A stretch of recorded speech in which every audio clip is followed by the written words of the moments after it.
জয় ঈশ্বর সকলকে। আজকে ঈশ্বরকে ধন্যবাদ দিই, আজকে আমরা আজ সুস্থ আছি, আজ আমরা সুন্দরভাবে অক্সিজেন পাচ্ছি, তারই অনুভূতি। তো আজকে একটা বিশেষ দিন, আজকে আমাদের দেশ স্বাধীন হয়েছিল। তো দেশ স্বাধীন হয়েছিল, আমরা স্বাধীন হয়েছিলাম, কিন্তু আমাদেরকে আত্মিক দিয়ে স্বাধীন আমার প্রভু যিশু করেছিল। তো আমরা গালাতীয় 5:1 কথা পড়লেই বুঝতে পারবো, সেখানে প্রভু বলছে তিনি আমাদেরকে স্বাধীন করেছেন যাতে আমরা স্বাধীনভাবে থাকতে পারি। গালাতীয় 5:1 পড়তে আমরা পড়ো।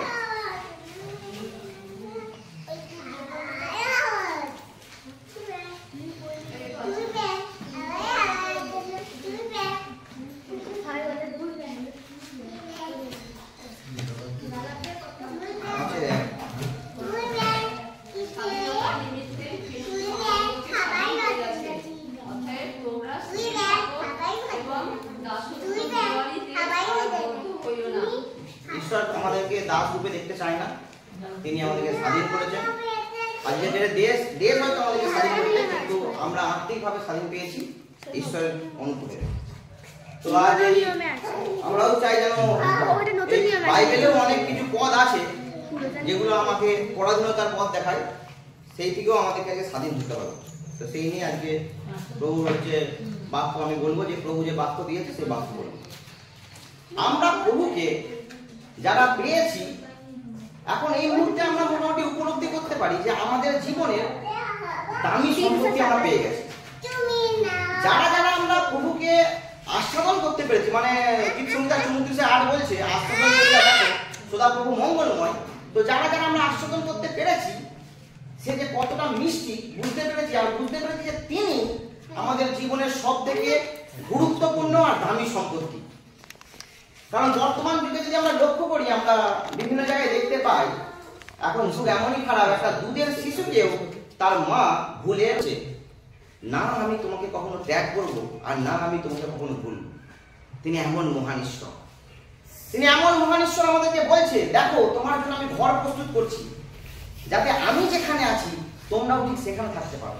তিনি আমাদের জন্য চিন্তা করেন, আমাদেরকে ভালোবাসেন, কারণ তার প্রেম আমাদের থেকে অনেক বড়। তাই আজকে আমরা ঈশ্বরকে পেয়ে উপলব্ধি করতে পারি যে আমরা কিন্তু আর কেউ সাধারণ নয়। তিনি আমাদেরকে জগৎ থেকে চুজ করেছেন, চয়েস করেছেন আমাদেরকে জগতের মধ্য থেকে। তাই আমরা এখন কেউ সাধারণ নয়, আমরা এখন আশীর্বাদে, কারণ তার অনুগ্রহ পেয়ে আমরা সত্য ঈশ্বরকে চিনতে পেরেছি, আর সেই সত্য ঈশ্বরের মাধ্যমে আমরা স্বাধীন হতে পেরেছি। তাই আমরা আশীর্বাদে। তাই আমরা এখন উপলব্ধি করতে পারি আমাদের জীবনের সব থেকে দামি সম্পত্তি আমরা পেয়ে গেছি। এখন টাকা পয়সা ঘর বাড়ি যাই থাক না কেন, এই জগতের কাছে সম্পত্তি, এই সব কিছু ঈশ্বর ছাড়া আমাদের মানব জীবনে অসার। আমরা যেমন এগুলো কিছু নিয়ে আসতে পারিনি, আবার যখন যাবো কিছুই নিয়ে যেতে পারবো না। যখন এসেছিলাম তার আশীর্বাদ, হয়তো তখন তাকে চিনতাম না, কিন্তু তার অনুগ্রহে এসেছি। আবার যখন যাবো যিশু নাম নিয়ে যাবো।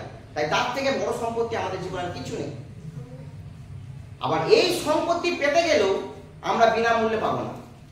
এই সম্পত্তি পাওয়ারও কিছু মূল্য আছে, যে মূল্য ছাড়া এই সম্পত্তি পাওয়া যায় না। তিনি এমন দামি সম্পত্তি। এই সম্পত্তি পাওয়ার মূল্য কি? এই সম্পত্তি পাওয়ার যদি মূল্য আমরা দেখি, দুর্নাম, অপমান, লাঞ্ছনা, টিটকারি ইত্যাদি। প্রভু বলছে, যখন তোমরা আমাকে গ্রহণ করবে, তখন তোমার নিজের লোকও তোমাকে ত্যাগ করবে।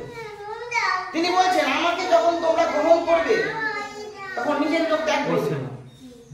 যখন আমার জন্য তোমাকে কেউ অত্যাচার করবে, তোমরা দুঃখ পেও না, আনন্দ করিও, কেন স্বর্গরাজ্যে তোমাদের জন্য মহা পুরস্কার আছে। হালেলুয়া!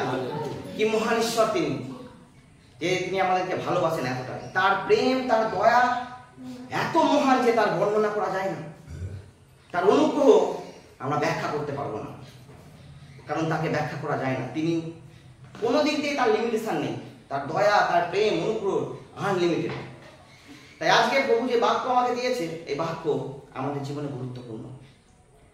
আজকে যদি যারা আমরা মনে করি আমরা ঈশ্বরের পুত্র, বা মনে করি যে আমরা পুত্র হতে পেরেছি, আমাদের জীবনে এই বাক্য গুরুত্বপূর্ণ। কারণ ঈশ্বরের বাক্য বোঝা অত সহজ নয়। কারণ ঈশ্বরের বাক্যে অনেক অভ্যন্তরীণ অর্থ আছে, যেটা বোঝা সহজ নয়। আর যদি ঈশ্বরের বাক্য আমরা বিনা আত্মায় শুধু চক্ষু দ্বারা পড়ি, অনেক সময় ঈশ্বরের বাক্যই আমাদের কাছে একটা সন্দেহ পাহাড় হয়ে যায়। চাই বা না চাই জগতের কিছু লোকও দেখিয়ে দেবে তোমার বাক্য এই বলছে, যার মানে আমরা বুঝতে পারি না। সন্দেহের একটা বীজ আমাদের মধ্যে বপন হয়ে যায়, সেটা ধীরে ধীরে অঙ্কুরিত হয়ে যায়। যদি ঈশ্বরের বাক্য যদি আত্মা ছাড়া করি, যদি তার অভ্যন্তরীণ অর্থ না বুঝি, এই জগতেরই কিছু বুদ্ধিজীবীরা বা পরজাতীয়রা ঈশ্বরের বাক্য দ্বারাই আমাদেরকে অ্যাটাক করে দেবে। যেটা আমার জীবনে এখন কিছু জায়গায় ঘটছে, আমি দিবাগতকে বলছিলাম, ঈশ্বরের বাক্য দ্বারাই অ্যাটাক করে দেবে। তারা ঈশ্বরের বাক্য দ্বারাই আমাদেরই সামনে ঈশ্বরকে অপরাধী প্রমাণ করে দেবে, যদি বাক্য যদি আমরা না বুঝি। তাই আত্মা দ্বারা বাক্য পড়াটা আমাদেরকে জানতে হবে। হয়তো কেউ বহুদিন ধরে অসুস্থ, সুস্থ হচ্ছে না, আমরা কেউ তার কাছে যে সুসমাচার নিয়েছি গেলাম যে আমার ঈশ্বরকে তুমি চেনার চেষ্টা করো, আমার ঈশ্বর আরোগ্য দানকারী ঈশ্বর, তুমি এতদিন ধরে কাঁদছো, আমার ঈশ্বর চোখের জল মুছিয়ে দেয়। সেই মুহূর্তে হয়তো কোনো বুদ্ধিজীবী লোক আছে যে বাইবেলের কিছু কিছু পদ জানে, সেই সময় সেই বাইবেলের পদ দিয়ে আমাদেরকে অ্যাটাক করে দেবে, বলবে তুমি বলছো তোমার ঈশ্বর আরোগ্য দানকারী, তুমি বাইবেলের ওই পদ খুলে দেখো তিনি কত মহামারী দিয়েছে। তুমি বলছো ঈশ্বর তোমার চোখের জল মুছিয়ে দেয়, ওই পদ খুলে দেখো কত লোককে কাঁদিয়েছে। আর আমরা চুপ করে যাই, উত্তর দিতে পারি না, কারণ ঈশ্বরের বাক্যের অভ্যন্তরীণ অর্থ আমরা বুঝি না। তাই পবিত্র আত্মার সাহায্য নিয়ে আমাদেরকে বাইবেল পড়তে হবে, বাক্য বুঝতে হবে। যোহনের 16:12-13 পদ একবার কেউ খুলি।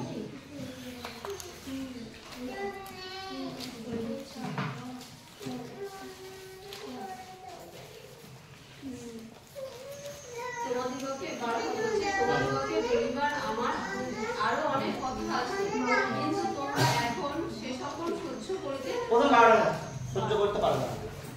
ভালো করে যদি গভীরভাবে ভাবি, প্রভু যিশুর সঙ্গে শিষ্যরা অলরেডি বসে আছে। প্রভু যিশুর যদি কিছু সত্য বলারই ছিল তো বলে দিতেই তো পারত, কেন বলছে না? তার সামনে শিষ্যরা বসে আছে, প্রভুর কথা শুনছে, তবু বলছে তোমাদেরকে এখন সেই সত্য বলার আছে কিন্তু বলতে পারবো না, কারণ তোমরা সহ্য করতে পারবে না।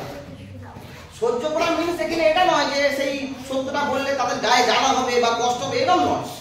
সহ্য করা মিনস যে ওই সত্যটা বললে তারা সেই সত্য অনুযায়ী তখন চলতে পারবে না, সেই সত্যটা ভুলে যাবে, কারণ তারা এখন সেই পর্যায়ে পৌঁছায়নি। তাই প্রভু বলছে বলার আছে কিন্তু সেই সত্য তোমরা এখন সহ্য করতে পারবে না। আমাদের মধ্যে অনেকে আছি, মানে আমি কিছু কিছু লোককে প্রভুতে এনেছিলাম, মানে সেই স্টেজে, মানে তারা যখন সেই স্টেজে পৌঁছানি বলেই তো প্রভু তাকে বলছে সত্য বলতে পারবো না।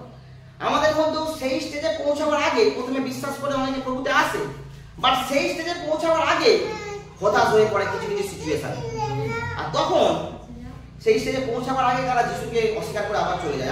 আমি কিছু কিছু লোককে এনেছিলাম, তারা আবার দেখে অন্য জায়গায় চলে গেছে, কারণ সেই স্টেজে তারা পৌঁছাতে পারলো না। আমাদের মধ্যে অনেকে আছি সেই স্টেজে পৌঁছাবার আগেই লাভ ঝুঁকি হিসাব করে ফেলি যে যিশুতে এসে আমার কি লাভ হয়েছে, আগেও যা ছিলাম এখনো তাই আছি, আমার জীবনের কোনো চেঞ্জ নেই, কি লাভ হয়েছে?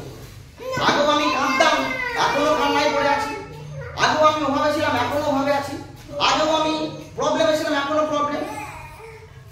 আরে ভাই, যিশুতে এসে লাভ ক্ষতি করার মানে হিসাব করার আগে আমাদেরকে নিজেদেরকে সেই স্টেজে পৌঁছাতে হবে, তখনই বুঝতে পারবো যে আমরা কি পেয়েছি, তখনই বুঝতে পারবো সেই ঈশ্বরকে পেয়েছি যে কখন আমাদেরকে ছেড়ে দেয় না। আমরা বুঝতে পারবো সেই ঈশ্বর আমাদের চোখের জল মুছিয়ে দেয়, আমরা বুঝতে পারবো তার মাধ্যমে আমাদের পরিত্রাণ আছে। সেই স্টেজে পৌঁছাতে হবে, কিন্তু সেই স্টেজে পৌঁছাতে গেলে আমাদের একজন সাহায্য নিতে হবে। কেন তখন করি? তিনি সত্যের আত্মা যখন আসিবেন তখন পথ দেখাইয়া তোমাদিগকে সমস্ত সত্যে লইয়া যাইবেন, কারণ তিনি আপনা হইতে কিছু বলিবেন না, কিন্তু যাহা যাহা শোনেন তাহাই বলিবেন এবং আগামী ঘটনাও তোমাদিগকে জানাইবেন। এখানে প্রভু বলছে সেই সত্যের আত্মা যখন আসবে, মানে যখন প্রভুর সঙ্গে তার শিষ্যরা কথা বলছে তখনও তাদের মধ্যে সেই সত্যের আত্মা আসেনি। সেই জন্য বলে যখন সেই সত্যের আত্মা আসবে তোমরা সেই সত্য জানতে পারবে, নাহলে হারিয়ে ফেলবে। এখন আমরাও যদি এই সত্য, এই বাইবেলের আক্ষরিক অর্থ বোঝার চেষ্টা করি, আমাদেরকেও সেই সত্য জানতে হবে, সেই সত্যের আত্মার সহায় নিতে হবে। সেই সত্য আত্মার সাহায্য ছাড়া আমরা বাইবেল বুঝতে পারবো না। বিভিন্ন পথ দেখিয়ে আমাদেরকে হতাশ করে দেবে, আমরা ঈশ্বরকে ভুল বুঝবো, আমরা বুঝতেই পারবো না ঈশ্বরের দয়ালু স্বভাব, তার পরাক্রমশালী হস্ত আমরা বুঝতে পারবো না। তো সেই সত্যের আত্মা আমাদেরকে আনতে হবে, সেই সত্যের আত্মা আমাদের জন্য অপেক্ষা করছে, কারণ তিনি বলছেন আমি হস্তে করা মন্দিরে থাকি না, তোমরাই আমার মন্দির। তিনি আমাদেরকে সৃষ্টি করেছেন আমাদের মধ্যে বাস করবে বলে, কিন্তু তিনি আসতে পারে না, কারণ আমরা বাধা দিই বা আমরা কিছু বেড়াজাল করে রেখেছি, তিনি আসতে পারেন না। কিন্তু তিনি বিরক্ত হন না, এত প্রেমের ঈশ্বর যে বেড়াজাল থেকে পালিয়ে যান না, স্টিল দাঁড়িয়ে থাকে, অপেক্ষা করে যে কখন তুমি বেড়াজালটা সরিয়ে দেবে আর আমি তোমাদের মধ্যে যাব আর সেই সত্য জানাবো যা তোমরা জানো না। তিনি জানাতে চান। তো আমাদের জীবনে বেড়াজাল কিরকম আমি একটু দেখাই।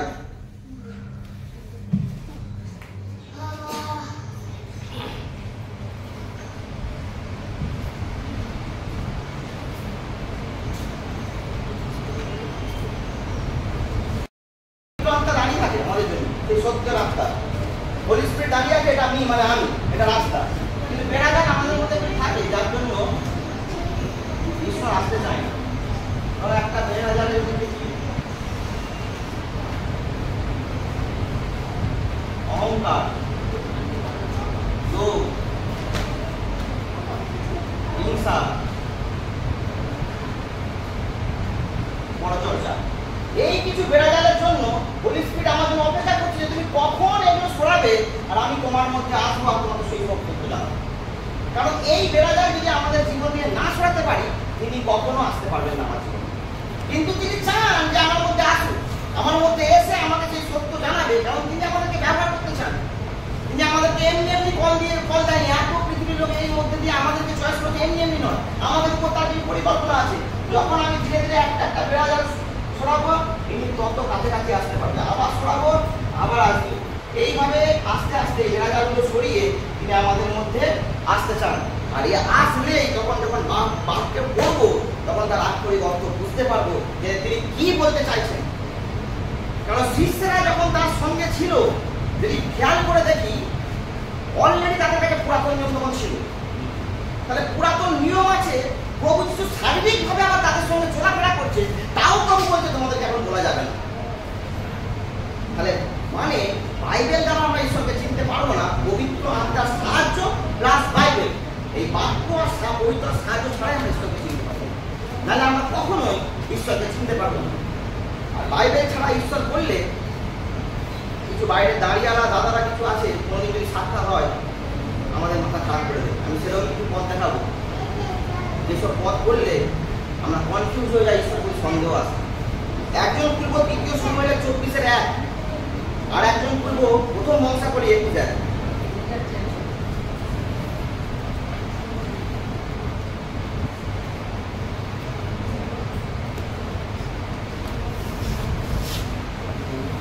দ্বিতীয় বংশাবলী 1 বংশাবলী 24 আর 2 শমূয়েল 21।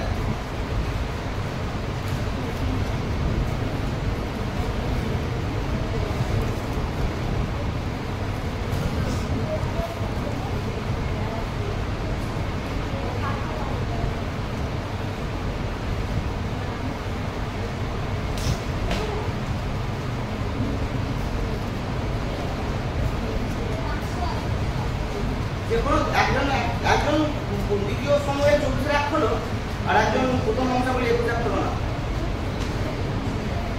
তুমি কি বলেছো? প্রথম বংশাবলী 24 পড়ো, 1 বংশাবলী 24 পড়ো, একটাই পড়ো। দ্বিতীয় শমূয়েলের 24 পড়ো। আর ইসরায়েলের প্রতি সদাপ্রভুর কোপ পুনর্বার প্রজ্বলিত হইল। তিনি তাহাদের বিরুদ্ধে দাউদকে প্রবৃত্তি দিলেন, কহিলেন, যাও ইসরায়েল ও জিহুদাকে গণনা করো। কে গণনা করতে বললো দাউদকে? কে গণনা করতে বললো দাউদকে? তখন রাজা না প্রথম যে পড়ে বুঝো, কে গণনা করতে? আর ইসরায়েলের প্রতি সদাপ্রভুর কোপ পুনর্বার প্রজ্বলিত হইল। তিনি তাহাদের বিরুদ্ধে দাউদকে প্রবৃত্তি করিলেন, মানে দাউদকে ঈশ্বর কহিলেন। ঈশ্বর বলেছে। তুমি ওইটা পড়ো, দ্বিতীয় 1 বংশাবলী 21। হ্যাঁ, 1 বংশাবলী 21। বংশাবলী 21। আর শয়তান ইসরায়েলের প্রতিকূলে দাঁড়াইয়া ইসরায়েলকে গণনা করিতে দাউদকে প্রবৃত্তি দিল। এখানে কে বললো? শয়তান। আমরা কনফিউজ, কিছু দাঁড়িয়েলা দাদারা এরকম দেখায় যে তোমার ঈশ্বর কি বলছে। কখন শমূয়েলে বলছে আমি দাউদকে বলেছি গণনা করতে, আবার বংশাবলীতে শয়তান বলছে আমি বলেছি।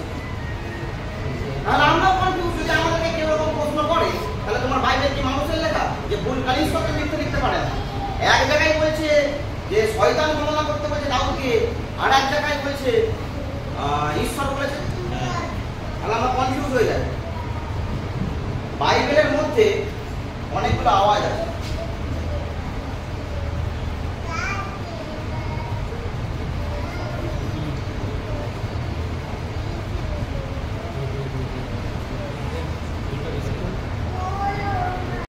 অনেকগুলো আওয়াজ আছে এখানে, অনেকগুলো আওয়াজ আছে। যে আওয়াজগুলো ঈশ্বর, ঈশ্বরের আওয়াজ আছে, শয়তানের আওয়াজ আছে, মানুষের আওয়াজ আছে, স্বর্গদূতের আওয়াজ আছে। তো আমরা যতক্ষণ না আত্মা পেয়ে মানে পবিত্র আত্মার সহায় পাই, কখনোই কখন কোন কথাটা কে বলছে আমরা বুঝতে পারবো না।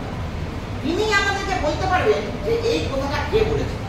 বাইবেলের মধ্যে অনেকগুলো আওয়াজ আছে। এই আওয়াজ আমরা তখনই শুনতে পারবো পবিত্র আত্মার সহযোগী ভাগিতা বা সাহায্য। তিনি যতক্ষণ না সাহায্য করবেন ততক্ষণ আমরা এই আওয়াজ বুঝতে পারবো না। আমি আরো কিছু পদ দেখাবো। জিরোমিয়ার 20:7 পড়ি।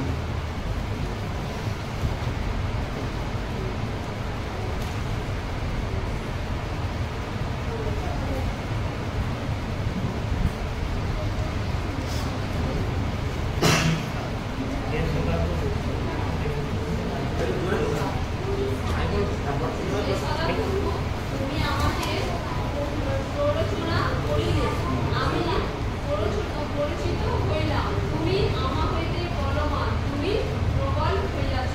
আমি সমস্ত দিন উপহাসের পাত্র হইয়াছি।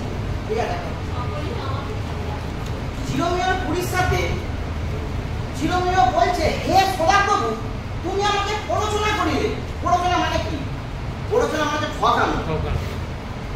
বাক্যই বলছে যে প্রভু জিরোমিয়াকে ঠকিয়েছে, আর জিরোমিয়া বলছে আমি প্ররোচনা হইলাম মানে আমি ঠকে গেছি। কত বড় একটা কথা! এটা তো মানে অন্য কোনো ধর্মগ্রন্থের কথা নয়, আমার বাইবেলের কথা। আমার বাইবেল বলছে ঈশ্বর ঠকবাজ। তারা বলবে এই তো প্রভু ঈশ্বরের বাক্য বলছে ঈশ্বর ঠকিয়েছে। জিরোমিয়া নিজে বলছে, হে প্রভু, তুমি আমাকে প্ররোচনা করলে আর আমি প্ররোচনা হয়ে গেছি মানে ঠকিয়েছে, তিনি ঠকবাজ। তাহলে ঈশ্বরকে আমাদের ঠকবাজ। আর আরেকটা কথা জিরোমিয়া 4:10।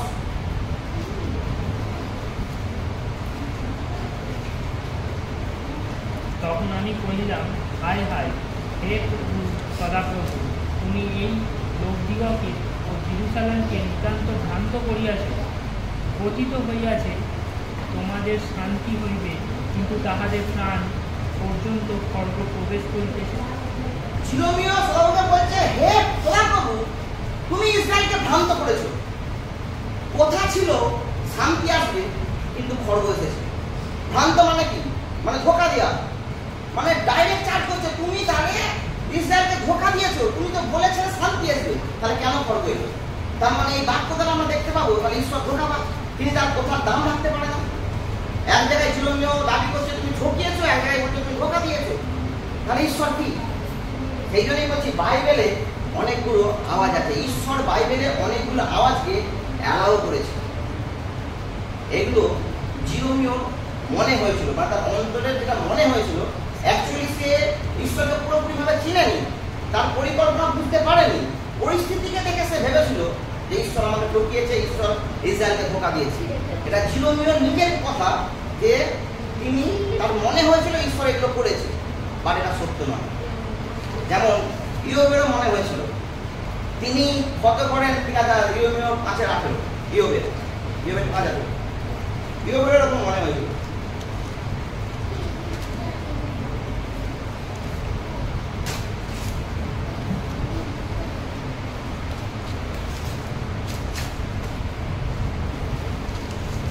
কেননা তিনি ক্ষত করেন, তিনি বাঁধিয়া দেন, তিনি আঘাত করেন, তাহারই হস্ত সুস্থ করেন।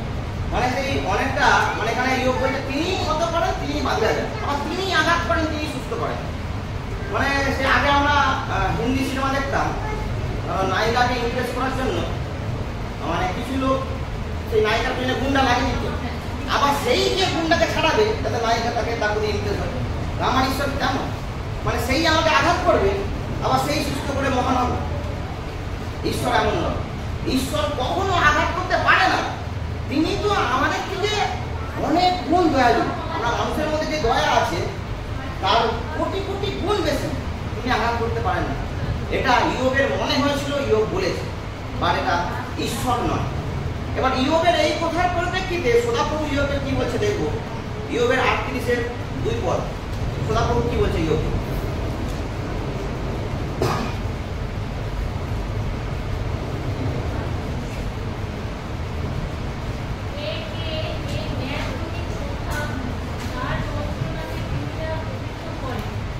বলছে কে যে, সদাপ্রভু বলছে কে যে এই জ্ঞান রহিত, মানে অজ্ঞানতার কথা, মানে কোনো জ্ঞান নেই, অজ্ঞানতার কথা দিয়ে কথা বলে যুক্তিকে নষ্ট করে দিচ্ছে।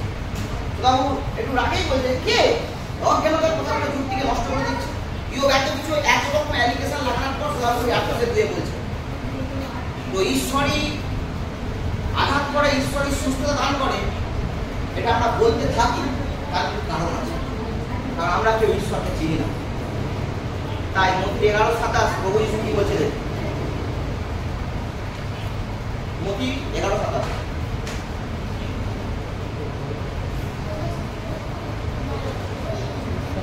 সকলেই আমার পিতা কর্তৃক আমাকে সমর্পিত হইয়াছে। আর পুত্রকে কেহ জানে না, কেবল পিতা জানেন, এবং পিতাকে কেউ জানে না, কেবল পুত্র জানেন, এবং পুত্র যাহার নিকটে তাহাকে প্রকাশ করিতে ইচ্ছা করেন সে জানে।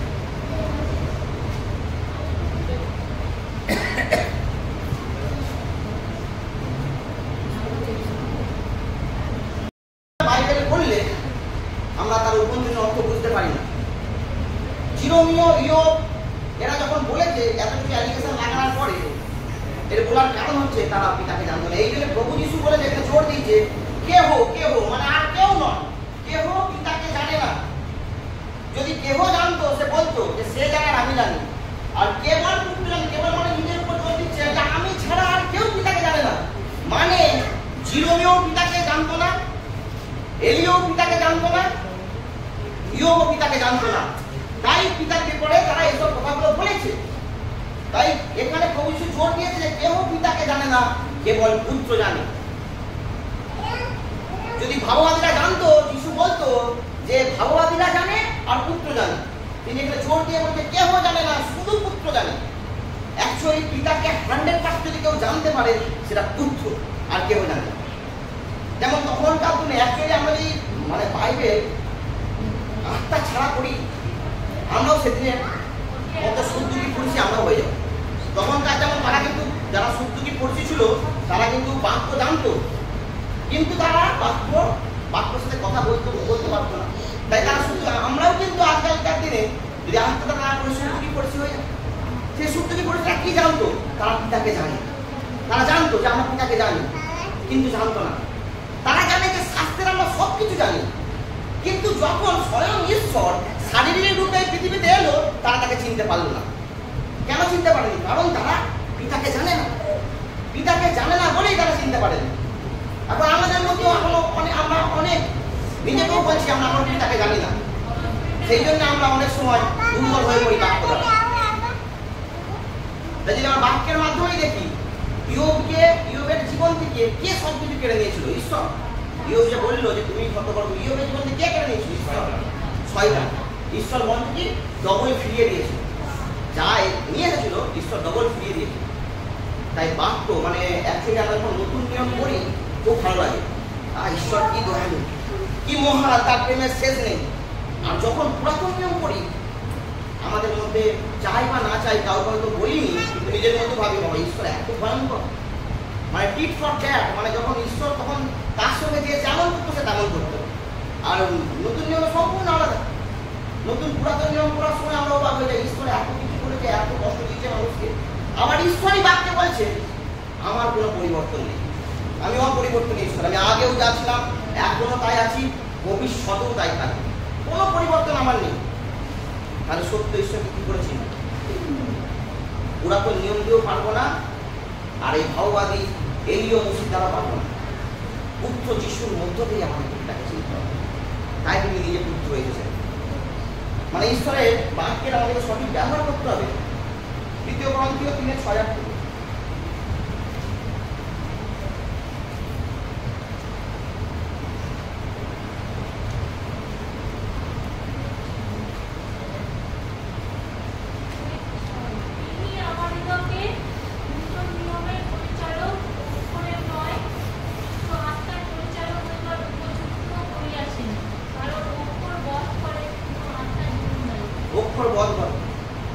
নিত্যানন্দ সাধু গৌর শেখাচ্ছে আমাদেরকে যে আমরা যদি আত্মা ছাড়া বাইবেল পড়ি, এই বাইবেলেরই অক্ষর আমাদেরকে বধ করে দেবে। মানে পুরাতন নিয়ম অ্যাকচুয়ালি আছে, ওটা পড়া আছে পুরাতন নিয়মটা কি বলতো সাধু গৌর, তো অক্ষর বধ করে মানে আত্মাই হচ্ছে আমাদেরকে জীবন দিতে পারে।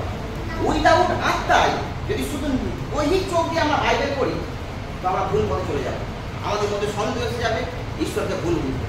কারণ অক্ষর আমাদেরকে বধ করে দেবে, আর আমাদেরকে স্বাধীন সেই অক্ষরের আর্থিক অর্থ সেই আত্মাই আমাদেরকে বলতে পারে। আর পুরাতন নিয়ম দ্বারাই তার মানে আমরা ঈশ্বরকে চিনতে পারবো না, ঈশ্বরকে কখনো বুঝতে পারবো না পুরাতন নিয়ম দিয়ে। কারণ ওটা একটা ব্যবস্থা, অভিশাপ বলা জায়গায় আসেন দেখাচ্ছি, যে অভিশাপ থেকে ইহুদিরা আজও বেরোতে পারেনি। ওই পুরাতন নিয়ম তারা কিন্তু আজও পুরাতন নিয়মকে ফলো করে। ওটা আমি পরে যাচ্ছি। তো এই অক্ষর বধ করে, তাহলে আমাদেরকে সঠিকভাবে পুরাতন নিয়মের মানে বাক্যের মানে বাইবেলের বাক্যের সঠিক প্রয়োগ জানতে হবে। আর সেটা আমরা কখনোই ভাওবাই দ্বারা মানে মসি দ্বারাও বুঝতে পারবো না, পিতাকে পুত্র দ্বারাই আমাদেরকে বুঝতে হবে। তখনকার দিনে সাধু গৌরকে কেন লোক পাথর মারত? কারণ সাধু গৌর মনুষ্য মানে বাইবেল দ্বারা শিক্ষা পায়নি। গালাতে আগে বলো বলি সাধু গৌর কি বলছে, কোথা দিয়ে সাধু গৌর শিক্ষা পেয়েছে? গালাতে আগে বলো।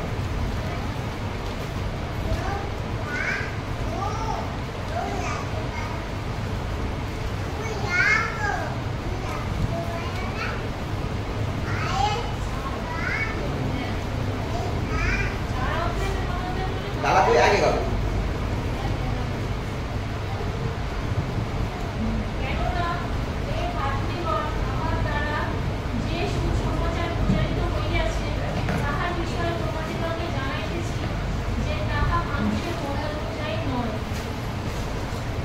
মানে সাধু গৌর বলছে, হে ছাত্রীগণ, আমার দ্বারা যে সুসমাচার প্রকাশিত হয়েছে, মানে আমি যে সুসমাচার তোমাদের কাছে প্রচার করছি, তাহার বিষয়ে তোমাদেরকে জানাই দিয়েছে এটা মানুষের মতটাই নয়, কেন আমি মানুষের কাছে তাহা গ্রহণ করি না এবং শিক্ষাও পাই না, কিন্তু যীশু খ্রিস্টের পথ তাদের দ্বারাই পাই আছে। সাধু গৌর আগে শৌল ছিল, আমরা জানি সে সম্পূর্ণ প্রভুর বিপক্ষে ছিল। প্রভুর যারা সেবা করতো, প্রভুর যারা প্রতিদিন তাদের উপর অত্যাচার করতো, তিনি তার মানে পুরাতন নিয়ম কোনোদিন পড়েনি, কিন্তু তার সাথে ঈশ্বরের অনুগ্রহ তাকে সমস্ত শিক্ষা ঈশ্বর দিয়েছে। তাই তিনি সেই শিক্ষাটা আমাদের মানে পবিত্র আত্মা সেই প্রভু যিশুর মাধ্যম থেকেই পেয়েছে। তাই আমাদেরকেও শিক্ষা যদি সঠিক ঈশ্বরকে চিনতে চাই, সেই যিশুর মধ্য দিয়ে শিখতে হবে। কারণ আমরা যিশু ছাড়া অন্য কারো শিক্ষাতে ঈশ্বরকে চিনতে পারবো না। একমাত্র যিশুই সেই পথ, যে পথে আমরা ঈশ্বর পেতে পারি। কারণ যদি আমরা প্রভু যিশুকে ফলো না করি, যদি শুধু বাইবেল নিজের বুদ্ধিতে ফলো করি, কখনো ঈশ্বরকে আমাদের মনে হবে তিনি অতি দয়ালু, কখনো মনে হবে তিনি ভয়ঙ্কর, আবার কখনো কখনো মনে হবে তিনি স্বার্থপর। তাই আমাদেরকে সঠিকভাবে বাক্যের প্রয়োগ করা জানতে হবে, বাক্যকে বুঝতে হবে। দ্বিতীয় তিমোথেও 2:15 কি বলছে?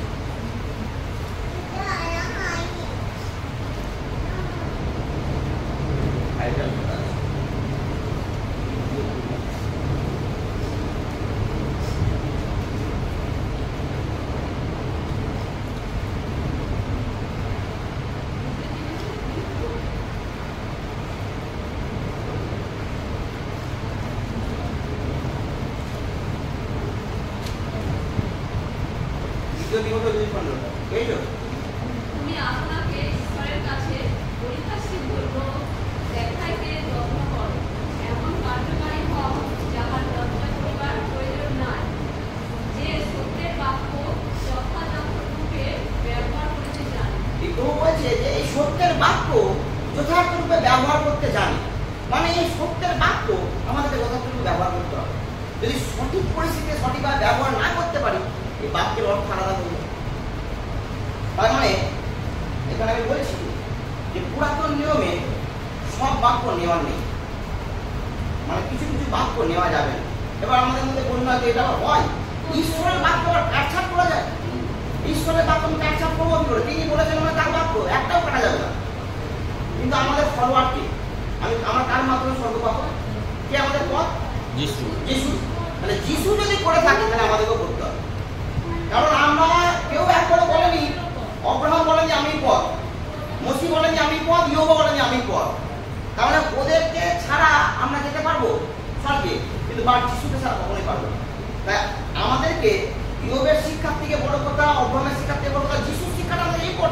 আর যিশু যদি বাক্য কাটছাট করে আমাদেরকেও শিখতে হবে। আমি সেটাই আগে দেখাবো। লুক লিখিত সুসমাচার 4:17-20।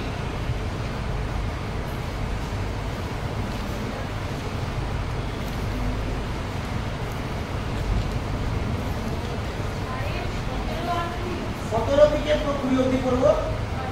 প্রথম হচ্ছে না না লুক লিখে শুরু যা লুকে 4:17-20।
এখানে প্রভু যিশু লোককে তখন প্রভু যিশু ইসাইয় ভাববাদীর পুস্তক, তখন তো পুরাতন নিয়ম ছিল, তাই প্রভু যিশু ইসাইয় ভাববাদীর পুস্তকটা নিয়ে সেই পুস্তকটা খুলে এই বাক্যটা পড়ছে। এই যে 18 থেকে 19 ইসাইয় ভাববাদীর বাক্যটা পড়ছে। 19 বাক্যটা পড়লো যে প্রভুকে প্রসন্নতার বৎসর ঘোষণা করিবার জন্য পড়া হলো। পড়ার পরে তিনি পুস্তকখানি বন্ধ করে দিল, কিন্তু ওর পরেও কিছু লেখা ছিল। ইসাইয় ভাববাদী 19-এ যখন বলেছে যে প্রভু প্রসন্নতার বৎসর ঘোষণা করিবার জন্য, তারপরে প্রভু বাক্য বন্ধ করে দিল, কিন্তু ওর পরেও কিছু লেখা ছিল যেটা প্রভু বলেন। এবার আমাদের মনে হতে পারে যে তাহলে প্রভু হয়তো বাই চান্স তা মিস্টেক করেছে, যাতে প্রভু শিখিয়েছে যে এটা আমি মিস্টেক করিনি, আমি এটা ইচ্ছা করে বলিনি, সেই জন্য এক্সপোজে আমার বলেছে। আর তিনি তাহাদিওকে বলিতে লাগেন অদ্বৈত এই শাস্ত্রীয় বচন তোমাদের 15 বছরে পূর্ণ হইল। মানে তিনি একদম আমাকে টাইট দিয়ে দিল যে এটা যদি তুমি পরে ইসাইয় ভাববাদী পড়ো, এরপরে যে লাইনটা পাবে হয়তো ভাবতে পারবে যে প্রভু যিশু সেটা পড়ার আগেই ভুল করে ওই বন্ধ করে দিই, তা নয়। তিনি টাইট দিয়েছে যে না, তোমাদের বচনটা এখানে পূর্ণ হলো। কেন বলেন তিনি? এইটা লেখা আছে ইসাইয় ভাববাদী 161 দিন পর ইসাইয় 161। দেখো সেখানে কি লেখা আছে। আগে ঈশ্বর আমাদেরকে আরো স্বাধীন করবে। ইসাইয় 61 থেকে 2 বলি। দেখো আগে 61 থেকে পড়তে বলছি, কারণ ওই বাক্যটা এটা রাখি তখন বুঝতে পারবে। ইসাইয় 61 পড়ে দেখো ওই বাক্যটাই এটা। প্রভু সদাপ্রভুর আত্মা আমাদের অধিষ্ঠান করে। দেখো সাইডে একই লেখা ছিল, লুকের দেখো তুমি। কেননা নম্রগণের কাছে সুসমাচার প্রচার করতে সদাপ্রভু আমাকেই অভিষেক করিয়াছেন। তিনি আমাকে প্রেরণ করিয়াছেন যেন আমি ভাগ্নত্যকরণ লোকেদের কত বাঁধিয়া দিই, যেন বন্ধু লোকেদের কাছে মুক্তি ও কারাগার বন্ধ লোকেদের কাছে কারামোচন প্রচার করি, যেন সদাপ্রভুর প্রসন্নতার উৎসব ও আমাদের ঈশ্বরের প্রতিশোধ দিন ঘোষণা করি। আর বুঝতে পারছো ইসাইয়র এই বাক্যটাই প্রভু যিশু বলছে লুকেতে, কিন্তু লুকেতে প্রভু যিশু শেষ করে দিল এখানে যেটা শেষ আছে যে সদাপ্রভুর প্রসন্নতার বৎসর ও আমাদের ঈশ্বরের প্রতিশোধের দিন ঘোষণা করি, কিন্তু লুকেতে প্রভু যিশু শেষ করে দিল প্রসন্নতার বৎসর ঘোষণা করি বলে। ও প্রতিশোধের দিন এটা প্রভু যিশু কেটে দিয়েছে, কারণ তিনি পিতাকে জানেন। ইসাইয় পিতাকে জানতো না, তাই তিনি বলেছেন কেউ পিতাকে জানে না, কেবল পুত্র জানে। তিনি জানতেন পিতার স্বভাব কেমন। তাই প্রতিশোধ মানে প্রতিশোধ মানে যদি চলতি ভাষায় বলি বদলা, আর বদলাবার প্রতিশোধ কি থেকে আসে? রাগ থেকে। যদি কেউ আমাকে 1000 গালাগাল দিয়ে যাচ্ছে, আমার যদি রাগই না হয়, প্রতিশোধ জিনিসটাই আমার মধ্যে আসবে না। রাগ হচ্ছে প্রতিশোধের মূল উৎস। কিন্তু প্রভু যিশু যদি মধ্যে দিকে তুমি সেই জোহন লুক জোহন সব করতে দাও, কখনো রাজি ঈশ্বরে সে প্রচার করেন। একবারও বলেনি প্রভু যিশু যে আমার পিতা রাজি, একবারও নয়। তাই তিনি জানতেন কি বলতে হবে। এখানে বলছে প্রতিশোধের ঘোষণা, মানে ঈশ্বরে বলতে যাচ্ছে প্রভু যিশুর প্রতিশোধ নেয়, মানে ঈশ্বর পিতা প্রতিশোধ নেয়, কিন্তু প্রভু শেখাচ্ছে যে প্রতিশোধ সে নেয় না, কারণ সে পিতাকে জানে। ঈশাই জানতো না। যখন সমরিয়ায় প্রচার করেছিল প্রভু, আমরা প্রথম নিয়মে দেখতে পেলে এলিও কিন্তু একসময় আগুন ডেকে নিয়েছিল, কত লোক মানে। কিন্তু প্রভুর প্রচারটা এমন, যখন তার শিষ্যরা বলছে প্রভু সমরিয়ায় তোমার সুসমাচার কেউ শোনেনি, আগুন ডেকে বিনাশ করো, তখন প্রভু বলছে তোমরা চুপ করো, জানো না তুমি এটা কোন আত্মা দ্বারা কথা বলছো, এটা ঈশ্বরের আত্মা নয়। কারণ মনুষ্য পুত্র জীবন বিনষ্ট করতে নয়, জীবন দিতে এসেছে। কারণ তার লক্ষ্য আমাদেরকে জীবন দেওয়া। তাই তিনি কাটছাট করেছে, আমাদেরকে শেখাচ্ছে, মানে পুরাতন নিয়মের কিছু কিছু কথা আমাদেরকে নেওয়া যাবে না, তিনি শিখিয়ে গেছেন।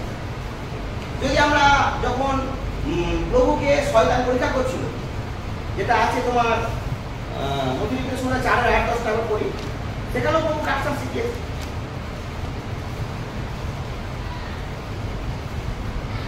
মতিলিপির সঙ্গে 4:8-10।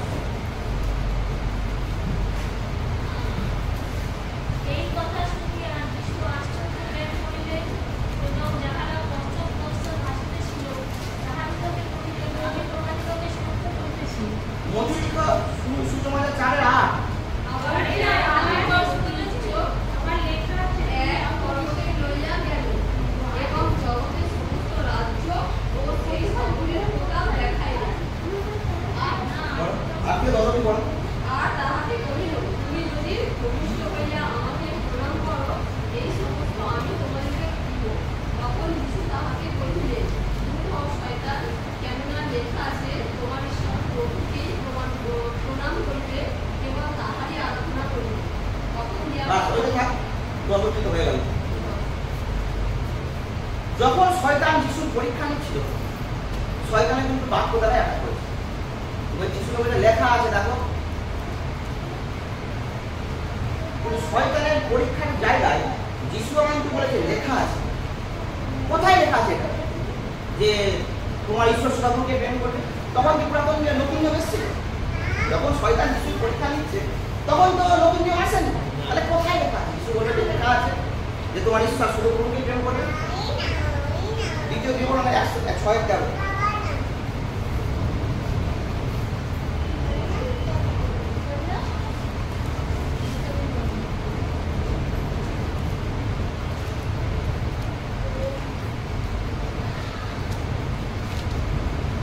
তুমি আপন ঈশ্বর সদাপ্রভুকেই ভয় করিবে, তারই সেবা করিবে। এখানে বলছে তোমার আপন সদাপ্রভুকে ভয় করিবে আর তারই সেবা করবে। কিন্তু প্রভু যখন শয়তানকে এই কথা বলছে, তিনি জানতেন কোনটা বলতে হবে। তিনি কিন্তু একবারও বলেনি ভয় করিবে, কারণ ঈশ্বর আমাদের কাছে ভয়ের নয়, ভক্তি। তিনি একবারও বলেনি ভয় করবে, তিনি বলেছে আপন ঈশ্বর সদাপ্রভুকে প্রণাম করবে, আরাধনা করিবে। তার মানে তিনি পুরাতন নিয়ম থেকে কাটছাট শেখাচ্ছে যে আমাদেরকে পুরাতন নিয়মের সব ভাষা নেওয়া যাবে না। ওগুলো ভাওবাদের মনে হয়েছিল, কিন্তু তারা পিতাকে চিনত না, পিতাকে শুধু পুত্রই জানে। তখনকার লোক কেন ভয় পেত? তখনকার লোক মানে ভয়ে কাঁপতো ঈশ্বরকে, কারণ তার পিতাকে জানতো না। আর আজকে যখন আমরা প্রভু যিশু মানে পুত্র যিশুর মাধ্যমে পিতাকে জেনেছি, আমরা জানি তিনি কত দয়ালু, কত মহান। তাই ভয় পাই না, ভক্তি করি, দুহাত করে তার আরাধনা করি। আমরা এতটাই মানে আমাদের মধ্যে এখন ভয় আছে। আগেকার তো অনেক ঈশ্বরকে ভয় করতো, পুরাতন যদি করি এত ভয় ভয় খারাপ তো সিরিয়াস অনেক বাক্য আমরা করলে বুঝাবো। এখন আমাদের মধ্যে কোনো ভয় নেই, যেন একদম স্বাধীন হয়ে আসছি, স্বাধীন হয়ে যাচ্ছে আমাদেরকে। কারণ পুত্র যিশু ভয়ের আত্মা দেয়নি, আমাদেরকে সাহসের আত্মা দিয়েছে। তিনি আমাদেরকে শিখিয়েছে যে ঈশ্বর আমাদের কাছে কতটা দয়ালু। তো আমাদের মধ্যেও এইরকম কিছু বাক্য আসবে যেগুলো আমাদেরকে ভয় দেখানোর চেষ্টা করবে, যেগুলো আমাদেরকে পরাধীন করার চেষ্টা করবে, আমাদেরকে মানে বিশ্বাস নিয়ে আসার চেষ্টা করবে, অবিশ্বাস নেওয়ার চেষ্টা করবে আমাদের মধ্যে, যেন আমরা ঈশ্বর থেকে বিচ্ছিন্ন হব। অ্যাকচুয়ালি আমাদেরকেও পরিপূর্ণ হতে হবে, আমাদেরকেও পরিপূর্ণ হতে হবে। ঈশ্বর যেমন প্রভুকে যখন পরীক্ষা নিচ্ছিল শয়তান, যে এটা লেখা আছে তুমি পাহাড় থেকে পড়ো, স্বর্গদূত তোমাকে ধরে নেবে, তখন প্রভু যিশু বলেছিল এটাও লেখা আছে যে ঈশ্বরের সদাপ্রভু ঈশ্বরের পরীক্ষা করিও। অ্যাকচুয়ালি আমাদেরকেও যেন এই বাক্য দ্বারাই আমরা আঘাত করতে পারি। যখন আমরা পুরাতন নিয়ম করবো, দেখবো যে পুরাতন নিয়ম করছি, যখন করছি শয়তান কানে কানে কথা বলছে যে দেখছিস তোর ঈশ্বর কত রাগী, কিভাবে মানুষকে মহামারী দিয়েছে, তোর ঈশ্বর কত মানুষকে মেরে ফেলেছে, কত লোকের চোখে জল ফেলেছে, দেখছিস শয়তান কথা বলবে। তখন আমরাও যেন বলতে পারি দূর হও শয়তান, এটাও লেখা আছে তিনি আমাদের জন্য নিজের একমাত্র পুত্রকে ক্রুশে ঝুলিয়ে দিয়েছেন। আমরাও যেন শয়তানের প্রতিরোধ এই বাক্য দ্বারাই করতে পারি। আর যদি বাক্য দ্বারা না করি আমরা খ্রিস্টের থেকে হারিয়ে যাব। খ্রিস্টকে পেতে গেলে আমাদেরকে পবিত্র আত্মার সাহায্য নিতে হবে। আর সেই পবিত্র আত্মাকে পেতে গেলে সেই বেড়াজালগুলো আমাদের মধ্যে থেকে সরাতে হবে, তবে পবিত্র আত্মা আসবে আর আমরা আরো স্বাধীনভাবে আনন্দের সঙ্গে জীবনযাপন করতে পারবো। 2 করন্থীয় 3:14 একবার করি। পুরাতন নিয়ম করলে এই শুধু পুরাতন নিয়মের মধ্য থেকে আমরা ঈশ্বরকে পেতে যাওয়ার চেষ্টা করি, কি হয়ে যাবে সেটা কি বলছে 3:14। কিন্তু তাহাদের মন কঠিনভূত হইয়াছিল, কেননা পুরাতন নিয়মের পাঠে সেই আবরণ অন্ত পর্যন্ত রহিয়াছে, খোলা যায় না, কেননা তাহা খ্রিস্টের লোক পায়। অ্যাকচুয়ালি মানে পুরাতন নিয়ম যারা শুরু করে, মানে যদি ইহুদির কথা এখন সাধু বলছে এখানে যে তাদের মন, মানে ইহুদিদের মন কঠিনাভূত হয়ে আছে, তারা এখনো প্রভুকে বিশ্বাস করে না। তাই কেননা পুরাতন নিয়মের পাঠে সেই আবরণ অন্ত পর্যন্ত রহিয়াছে, খোলা যায় না। যদি শুধু পুরাতন নিয়মের মধ্য থেকে আমরা ঈশ্বরকে পেতে চাই, আমাদের চোখে একটা পর্দা পড়ে যাবে, যে পর্দা যিশুর জ্যোতিকে দেখতে বাধা দেবে। এই যে আমি এত কথা বলছি, যদি এই মাঝখানে একটা পর্দা থাকে, ধরো কোনোদিন তোমরা আমাকে দেখো না, আমি এই পর্দা আছে, আমি তোমার সঙ্গে কথা বলছি, তোমরা শুধু আওয়াজ শুনতে পাচ্ছ। তোমরা চাও বা নাও চাও, আমাদের একটা এটা হিউম্যানিটি সিস্টেম, মানে আমাদের মধ্যে একটা সিস্টেম ক্রিয়া কাজ করে আমাদের মানুষের মধ্যে।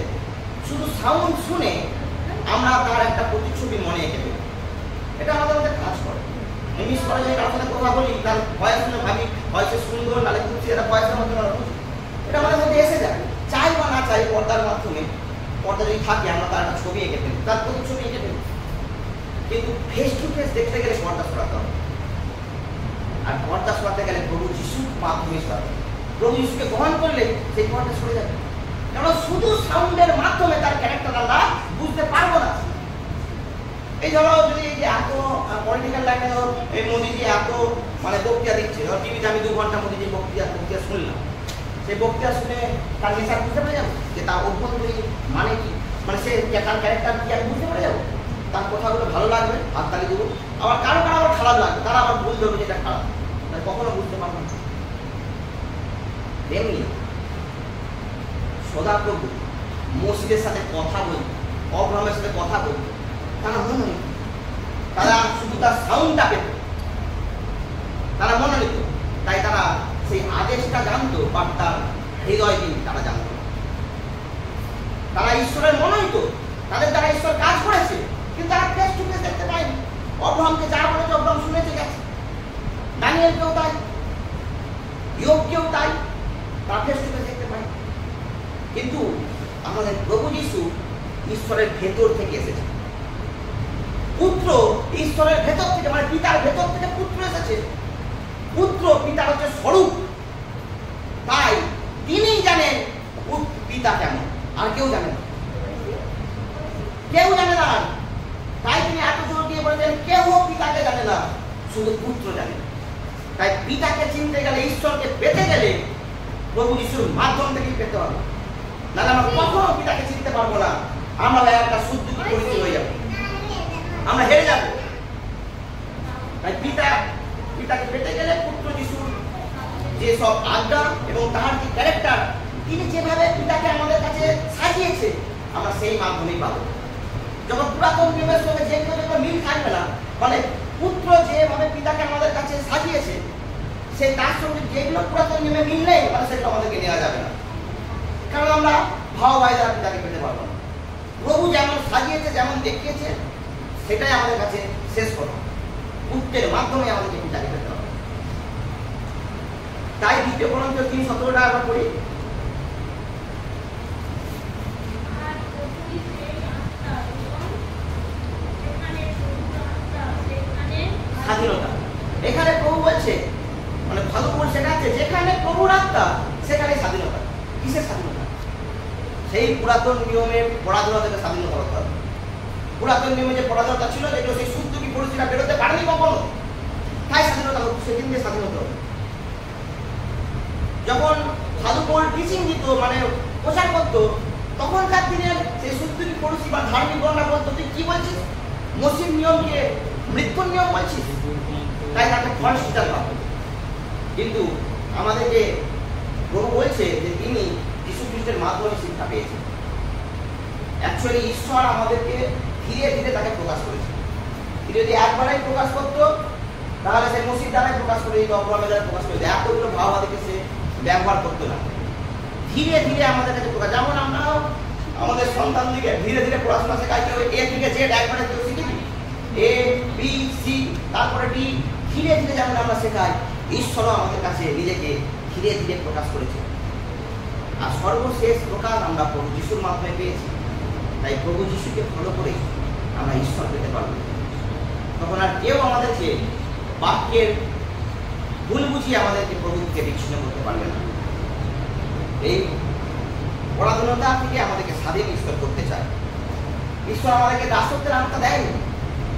তিনি চান না যে আমরা দাসত্ব আছে, সেই ধর্মীয় কালচারে আমরা দাসত্ব পাচ্ছি, তিনি চান না। কারণ তিনি পুত্র হওয়ার অধিকার আমাদেরকে দিয়েছে পুত্রের মাধ্যমে। আজকে পুত্র হওয়ার অধিকার দিয়েছে বলে আমরা তাকে হে আব্বা পিতা বলতে পারি। মসি পিতা বলতো, সদা প্রভু বলে ডাকতো। পুত্রের মাধ্যমে আমরা অধিকার পেয়েছি যে তাকে পিতা বলে ডাকতে পারবো। এ এক আলাদা অনুগ্রহ, এই অনুগ্রহের বর্ণনা করা যায় না। তাহলে আমরা যদি সত্যি তার পুত্র হই, তার পুত্র হয়ে তার আশীর্বাদে পরিপূর্ণ হওয়ার চেষ্টা করি, সেই প্রভু যিশুর দ্বারাই আমাদেরকে পিতাকে চিনতে হবে। আমরা যদি এই জগতের মা বাবাকে, আমরা যারা যারা মা বাবা, আমি একটা বাবা, যদি আমাদের সন্তান ধরো খুব অন্যায় করছে, আমাদের কথা শুনছে না, তো আমরা যদি আমাদের হাতে ক্ষমতা থাকতো, আমরা তাকে ভয়ঙ্কর রোগ দিয়ে অসুস্থ করতাম। ধরো আমার কাছে অনেক ক্ষমতা আছে, আমার ছেলে কথা শুনেনি, আমার মেয়ে কথা শুনছেনি, ভয়ঙ্কর রোগ দিয়ে অসুস্থ করবো? তাহলে আমরা এত পাপী হয়ে যদি না করি, তাহলে আমরা কি ঈশ্বর থেকে ভালো? তিনি তো দয়ালু, তাহলে আমরা তার থেকেও ভালো। তো ইয়োগ বলছে সে অসুস্থ দেয়, তার সত্ত্বেও ইয়োগ বলছে যে তিনি অসুস্থ দেয়, আবার তিনি সুস্থ করেন। তাহলে আমরা পাপী হয়ে যেটা আমাদের সন্তানদের সঙ্গে পারবো না, তাহলে তিনি কেমন করে পারবেন? তাই পুত্রের মাধ্যমে আমাদেরকে ঈশ্বরকে চিনতে হবে। উইদাউট পুত্র আমরা ঈশ্বরকে চিনতে পারবো না। আর ঈশ্বরকে না চিনতে পারলে আমাদের তো জীবন হারাবো। তাই খুব ধৈর্যের সহিত আমাদেরকে বাক্য পাঠ করতে হবে। এই নয় আজকে বাইবেলে 6 পাতা পড়বো, তা নয়, 6 লাইন করবো, 6 লাইনটা যেন বুঝতে পারি। পুরাতন নিয়মে যদি কোনো পদ বুঝতে চাই না পারি, আমরা প্রার্থনা করবো যে প্রভু আমি জানি তুমি মঙ্গলের ঈশ্বর, কিন্তু এই কথাটা আমি বুঝতে পারছি না, তুমি আমাকে উত্তর দাও। কিন্তু ছেড়ে চলে যাবো না। যদি ছেড়ে যায়, ওইটাই সন্দেহের বীজ তুই পুঁতে দিলে 100 অঙ্কুরিত হবে। ছেড়ে যাবে না। না বুঝতে হলে প্রার্থনা জানো। আমি বহুবার আঙ্কেলকে জানিয়েছি, এবং আঙ্কেল এলে জিজ্ঞাসা করবে, যত সন্দেহ জিনিস আমি আঙ্কেলকে বলবো, আঙ্কেল ঈশ্বর এরকম বলছে কেন? আঙ্কেলকে আমি বহু জানিয়েছি। আঙ্কেল বলে আমি রাগ করছেন নাকি এতবার বলছি বলে? হয় না, তোমার মতো অনেকেই প্রশ্ন করেছে। বহুবার আঙ্কেলের কাছে আমি অনেক উত্তর পেয়েছি। তো সন্দেহের কিছু হলে স্টপ। যেন তুমি যদি ওটা শিখে না যাও, তাহলে ওই সন্দেহটা একদিন না একদিন তোমাকে অ্যাটাক করবে, তুমি উত্তর দিতে পারবে না, হেরে যাও। ঈশ্বরকে তুমি মহান করতে পারবে না, তুমি লজ্জিত হয়ে চলে আসবে। তাই সন্দেহ হলে নিজেরা প্রার্থনা করবো। উত্তর না পেলে আমাদের শিক্ষক আছে, আমাদের তো আঙ্কেল মানে খুবই উদার, আমরা ফোন করলে বিরক্তি হয় না, আমরা ফোন করবো, ফোন করে জানবো। একদিনে না জানতে পারে, 2 দিনে না জানতে পারে, 3 দিন ছাড়বো না প্রার্থনা। কারণ ওকে সন্দেহের বীজ হতে দেওয়া যাবে না, ওনাকে ওটাই সংগঠিত হয়ে যাবে। ঈশ্বর থেকে আমার কিছু কত রোগ আছে, যিশুতে এসে কত রোগ পালিয়ে গেছে। আমিও যেমন দেখেছি, তোমরা তো আরো দেখেছো, আমার অনেক আগে তোমরা এসেছো। তারা প্রথম কি ভক্তি, মানে একদম যিশু ছাড়া কিছু জানেন, এমন এমন সন্দেহ চলে এসছে, তারা তোর আগেই ভালো ছিল। এই জন্য বলছি আমাদেরকে বাক্যের পরিপক্ক করতে হবে। যোহনের 14:8 আর 9 পদ পড়ুন।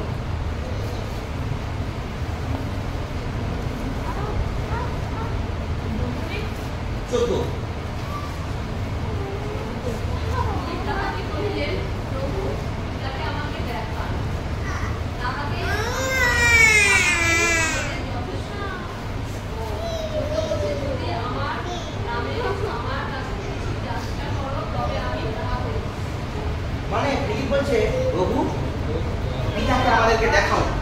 মানে প্রভু শিষ্যদের কাছে বারবার পিতার প্রচার করছে, তাই ফিলিপের একটা মনে আগ্রহ, প্রভু পিতাকে আমাকে দেখাও, ওটাই আমার জন্য যথেষ্ট। তখন প্রভু উত্তরে বলছে, ফিলিপ তুমি কি আমাকে দেখো? আমাকে দেখা মানে পিতাকে দেখা। তবু কিছু কিছু লোক বলে যিশু ঈশ্বর জ্ঞান, পরিষ্কার কিছু বলছে আমাকে দেখা মানে পিতাকে দেখা। তার মানে তিনি বুঝিয়ে দিচ্ছেন যে আমার মাধ্যমে তোমরা পিতাকে দেখতে পাবে, আমাকে ছাড়া তোমরা কখনো পিতাকে দেখতে পাবে না। পিতাকে দেখতে গেলে তার ক্যারেক্টার, তার স্বভাব, তার দয়া বুঝতে গেলে আমরা প্রভু যিশুর মধ্য থেকেই বুঝবো। আমাদেরকে মসিও বোঝাতে পারবে না, অব্রাহ্ম বুঝাতে পারবে না, দানিয়েলও বোঝাতে পারবে না, আবার ইয়োবও পারবে না। কারণ যে সত্য তাদেরকে দেওয়াই হয়নি তারা প্রকাশ করবে কি? দেওয়া হয়নি বলে একটা প্রভু যিশু জোর করে বলেছে, কেহ পিতাকে জানে না, কেবল পুত্র জানে। যে দেয়া হবে বলতো মহাবাদীরাও জানে, দেয়া হয়নি, ধীরে ধীরে নিজেকে প্রকাশ করে। তাই বলে যে পুত্রই একমাত্র পিতাকে জানে। সেই জন্যই তো বলে যে তোমরা ফিলিপকে বলে তুমি আমাকে দেখেছো মানে পিতাকে দেখেছো। সে বলেনি তুমি পুরাতন নিয়ম করেছো মানে পিতাকে দেখে নিয়েছো। আগেকার ভাগবতীর মধ্যে কেউ বলতে পেরেছে যে আমি সেই পথ? তখন এখনো ইহুদিরা, মানে ভাবলে ভালো লাগে, এখনো ইহুদিরা যিশুকে নিয়ে না, তুমি যদি ইউটিউবে সার্চ করো যিশুকে নিয়ে মজা করে। এখনো তারা মানে যিশুকে মানেনি, যিশুকে নিয়ে এখনো মজা করে। তারা ভাবে কি যে আমরা পিতাকে পেয়ে গেছি। আরে ভাই, পিতাকে পেলে কি করবে? তোমাদের পুরাতন নিয়মে কে বলেছে আমি সেই পথ? মসি বলেছে যে আমি সেই পথ, বা অব্রাহাম বলেছে আমি সেই দ্বার, যে দ্বার দিয়ে না গেলে কেউ পিতাকে পাবে না। কেউ বলতে পারে না। প্রভু যিশু আমাদেরকে বলছে আমি সেই দ্বার, যে দ্বার দিয়ে না গেলে কেউ পিতাকে যেতে পারবে না। তাহলে পিতাকে পাওয়ার একটাই দ্বার, একটাই রাস্তা, কি? ইম্মানুয়েল যীশু খ্রিস্ট। আর তারাই আজকে ইহুদিরা এখনো মজা করে। তারা ভাবে তারা পিতাকে পেয়ে গেছে। পিতাকে পেতে গেলে যিশুর ধারাই পেতে হবে, তিনি শিখিয়েছেন। এখনো মানে পুরাতন নিয়মের ব্যবস্থা থেকে আমরা অনেকে বেরোতে পারিনি। এখনো মানে আমরা সেই ইয়োবের দেখাই, মানে আমি অবাক হয়ে যাই। কিছু কিছু লোক খ্রিস্ট বিশ্বাসী হয়েও বলে যখন করোনা এসেছিল, বিভিন্ন বড় বড় মহামারী, এটা ঈশ্বরই দিয়েছে। আমরা পুরাতন নিয়মে পড়েছি, তার ওপর তো বুঝতাম না করোনা ঈশ্বরই দিয়েছে। এত পাওয়ার আগে বলতো, কত ভূমিকম্প, সুনামি হচ্ছে, এ তো এত বড় জিনিস ঈশ্বরই দিয়েছে। নাহলে এই মানুষের পাপের জন্য তাকে মানে তাকে ঠিক করার জন্য এগুলো ঈশ্বরের দেওয়া। আর তাদের কাছে প্রশ্ন করি, এই সব কিছু যদি ঈশ্বর দিয়ে থাকে, রোগ, ভূমিকম্প, সুনামি, ঈশ্বর দিয়ে থাকে, শয়তান কি করে? শয়তান কি শুধু খায়, দায় আর ঘুমায়, তার কোনো কাজ নেই? কোনোদিন খারাপ হবে না, বাড়িতে বলবো কি করে শয়তান? শয়তানের কোনো কাজ নেই। আর সে কারণে আমাকে বসে আছে, ঈশ্বর তুমি ঠিক করো, তুমি আঘাত করো, আমি শুধু বসে দেখবো তোমার লীলা। তাই শয়তানের কাজ নেই। তাই আমাদেরকে প্রিয় ভাই বোনেরা, আমাদেরকে একটা কথা ভেবে নিতে হবে যে যাই হয়ে যাক, আমি ডান দিক বাঁ দিক জানি না, একটা কথা সকলে ভাবতে হবে যে ঈশ্বর মঙ্গলময়। যেসাই 11:29 একবার পড়ি।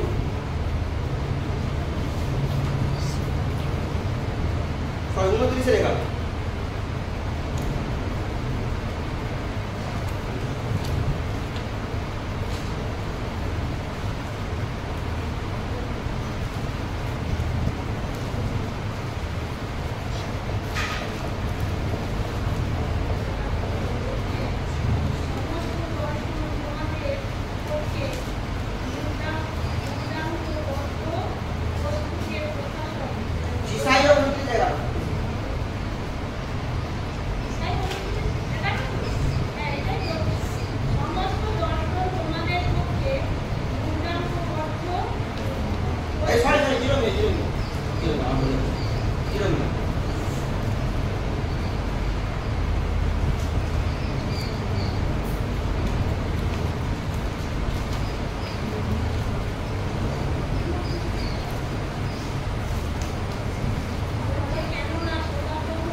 সংকল্প মঙ্গলের, অমঙ্গলের নয়। তিনি বলেছেন, একবারও বলেনি তোমাদের উপরে কি সংকল্প তোমরা জেনে গেছো, বলছে আমিই জানি। আবার বলছে এটা জেনে নাও সে জল কিন্তু মঙ্গলের, অমঙ্গলের নয়।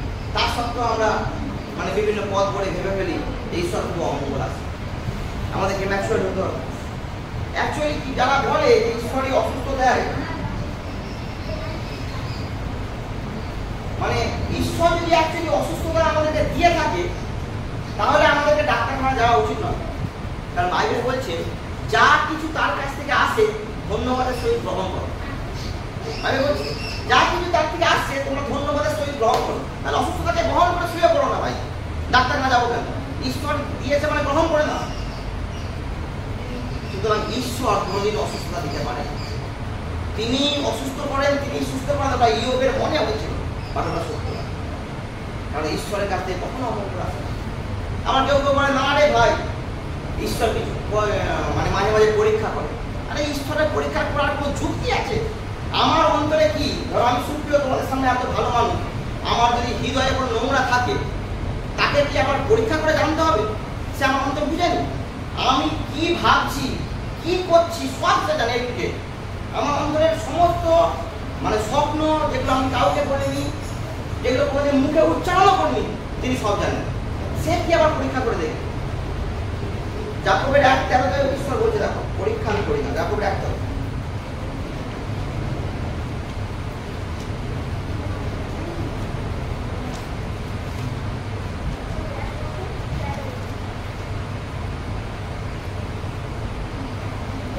পরীক্ষার সময়ে দেহ না হলো কৃষ্ণা হইতে আমার পরীক্ষা হলো, কেননা বন্ধ বিষয়ের দ্বারা কৃষ্ণের পরীক্ষা করা যাইতে পারে। মানে ডাইরেক্ট ঈশ্বর পরিষ্কার বলছে কারো যদি পরীক্ষা আসে কেউ না ভাবুক এটা ঈশ্বর করছে, তাহলে মন্দ বিষয় এসে পরীক্ষা করে পরিষ্কার করছে। তাও আমরা বলে ফেলি যে ঈশ্বর পরীক্ষা নিচ্ছে, আমাকে পরীক্ষা করছে যে আমি কতটা বিশ্বাস। আরে ভাই আমি তাকে কতটা বিশ্বাস করি তার থেকে ভালো আর কেউ জানি না। তার পরীক্ষা নেওয়ার দরকারই নেই, সে আমার হৃদয় জানে। আর ঈশ্বর এখানেও বলছে এবার দেখবো অসুস্থ কে দেয়, কোথা থেকে আছে অসুস্থতা? প্রেরিতের 10:38 পদ।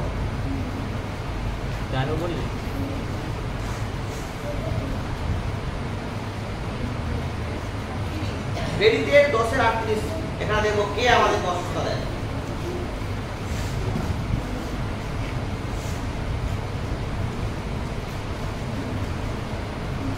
আটের 10 10:38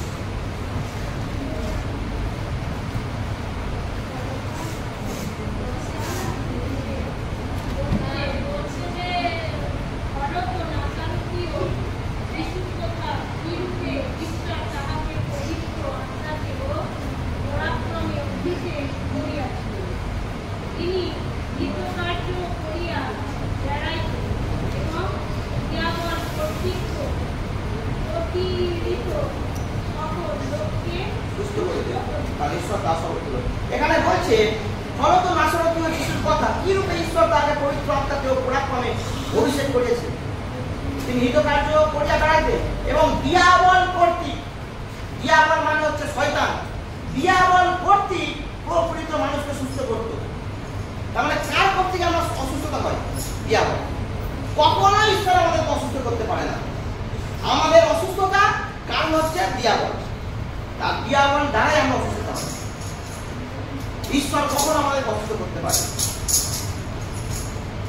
আর দিয়াবল অসুস্থ আমাদেরকে করতে পারে, তারও একটা লজিক আছে, সেটা হচ্ছে আমরা অ্যালাউ করি। ইয়োব আবার সন্দেহ করেছিল যে আমার ছেলেটা কি ধন্যবাদের সহিত ভোজন করেছে। ইয়োবের প্রথমে একটা সন্দেহ হয়েছে, ঈশ্বরের সন্দেহ চলে না। দিয়াবলকে আমরা অ্যালাউ করি, মানে কিরকম বোঝাবো? ওই জলে কতটা কথা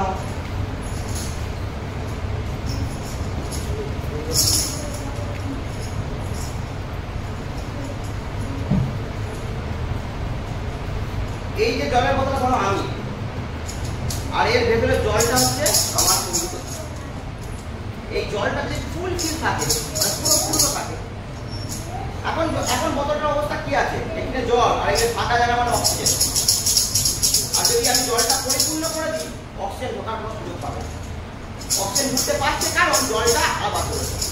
এই জলটা যদি ফুলফিল করে দিই অক্সিজেন ঢোকা চাচ্ছে।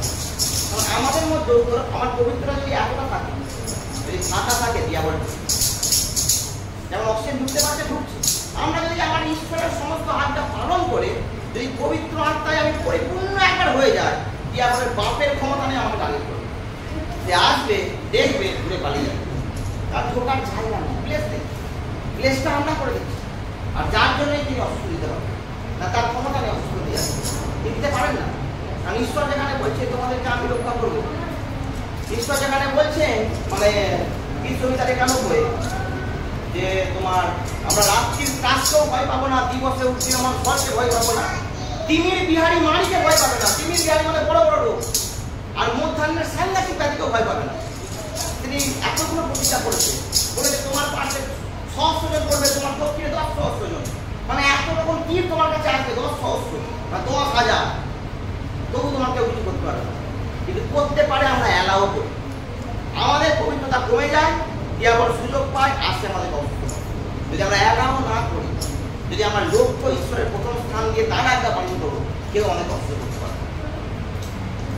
তাই আজকে মন্ডলী ভাই বোনেরা আমরা একটা জিনিস ভেবে নেব যে আমরা কিছু জানি না, মানে আমরা একটাতে শিওর একদম দাঁড়িয়ে থাকবো স্টিল, কেউ আমাদেরকে আনতে পারবে না যে তিনি মঙ্গলময় ঈশ্বর, তার কাছ থেকে অমঙ্গল কিছু আসতে পারে না, কারণ তার পরিকল্পনা আমাদের জন্য সর্বদাই উত্তমে। তাই তো তাকে আমরা আশীর্বাদের ঈশ্বর বলি, প্রেম দেবার ঈশ্বর বলি, দয়ার ঈশ্বর বলি। তাই আমাদের এই বাক্যে পবিত্র আত্মা পেয়ে বাক্যে ব্যর্থ হবে, না হলে অ্যাটাক আসবে।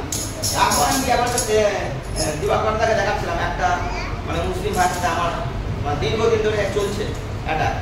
তো এইরকম অ্যাটাক আসবে যেখানে আমার ঈশ্বরকে ছোট করবে, কিন্তু আমরা যদি না জানি মানে ঈশ্বরের গৌরব হবে, ছোট আমি উত্তর দিতে পারবো না, মানে সে আনন্দ করবে। আমাদেরকে জানতে হবে ঈশ্বরের বাক্য, মানে অধ্যয়ন করতে হবে, ভালোবাসতে হবে, বাইবেলকে ভালোবাসতে হবে। আর যখন একবার প্রেম এসে যাবে দেখবে বাইবেল পড়ার জন্য ডাকবে, তখন আনন্দ লাগে, বাইবেল একটা পথ পড়তে আনন্দ লাগে। সেই অনুযায়ী আমরা চলবো, আর ঈশ্বরের অনুগ্রহে আমরা আরো বাড়বো। আমরা সবাই প্রার্থনায় থাকবো, এবার প্রার্থনা করে শেষ করবো। সকলে প্রার্থনা করি। স্বর্গের মহান পিতা, হৃদয়কে ধন্যবাদ করি, তুমি ভালো ঈশ্বর, তুমি সুন্দর ঈশ্বর। পরিস্থিতি আমাদেরকে যাই বোঝানোর চেষ্টা করুক না কেন, আমি হৃদয়কে স্বীকার করি তুমি আমার উত্তম পরিকল্পনাকারী। হয়তো পরিস্থিতি আমাদেরকে ভয় দেখাতে আসে, সমস্যা আমাদের কাছে পাহাড় হয়ে আসে, কিন্তু আমার দৃষ্টি কখনোই যেন না এই জগৎ বা ওই সমস্যার পাহাড়ের দিকে থাকে পিতা, যেন আমার দৃষ্টি তোমার দিকে থাকে। কারণ আমি জানি কোথা হইতে আমার সাহায্য আইছে। হে সদা প্রভু, তোমার হইতে আমার সাহায্য আইছে। তাই তোমার সাহায্য নিয়ে যেন এগিয়ে যেতে পারি। তোমার যে তুমি যে অস্ত্র দিয়েছো, সেই বাক্যের অস্ত্রকে ব্যবহার করে যেন দিয়াবলের মস্তক চূর্ণ করে তোমার সত্য পথে এগিয়ে যেতে পারি। আমাদেরকে তুমি ব্যবহার করো রাজ্য ও ধার্মিকতার কাজ। তুমি বলেছো পিতা যে আমি হস্তপুরা মন্দিরে থাকি না, তোমরা কি জানো না তোমরাই আমার মন্দির। আর তারপরে বলেছো এই মন্দিরকে যে বিনষ্ট করতে আসে তুমি তাকে বিনষ্ট করো। তাই হে পবিত্র ঈশ্বর, আমি তোমার মন্দির হতে চাই। আবার তুমি বলেছো আমি পবিত্র, তোমাদেরকে পবিত্র হতে হবে। তা আমরা যেন পবিত্র মন্দির হতে পারি প্রভু, আর তুমি আমাদের মধ্যে বাস করো। সেই সত্যের আত্মা, সেই সাহায্যকারী আত্মা আমাদেরকে দাও। হে হোলি স্পিরিট, তুমি আমাদের সহায় হও আর আমাদেরকে ব্যবহার করো। আমরা যেন তোমার প্রিয় পুত্র হতে পারি, এই পৃথিবীতে এমন কাজ করতে পারি যেন প্রভু, যেন তোমার প্রিয় হতে পারি। মানে যখন এই পৃথিবী ছেড়ে তোমার সঙ্গে দেখা হবে, আমি এমন কাজ করে যেতে চাই না যে তুমি বলবে তোমাকে আমি চিনি না। আমি এমন কাজ করে যেতে চাই প্রভু, যেন আমরা সবাই পারি যখন দেখা হবে তুমি যেন বলো সাবাস, তুমি আমার প্রিয় পুত্র, তোমাকে আমি প্রীত। তুমি দয়া করো, করুণা করো, অনুগ্রহ করো, তোমার সত্যের প্রকাশন আমাকে করো। বাক্য বলছে পিতাকে কেউ জানে না, শুধু পুত্র জানে। তাই হে প্রভু, পিতাকে আমাদের কাছে প্রকাশ করো, আমরা যেন পুত্র হয়ে পিতাকে আরো ভালোভাবে পেতে পারি। তোমার দক্ষিণ হস্তে আমাদেরকে ধরে রাখো, তোমার আশীর্বাদের হাত আমাদের মাথার উপরে সর্বদাই রাখো প্রভু। আমরা যেন সর্বদাই তোমার যোগ্য সন্তান হতে পারি। আমাদের মধ্যে যেন তোমাকে দেখা যায়, আমাদের আচার ব্যবহার সব তোমার এই সকল প্রার্থনা তোমার ইম্মানুয়েল যিশু খ্রিস্টের নামে চাই। আমেন। সকলকে জয় যিশু।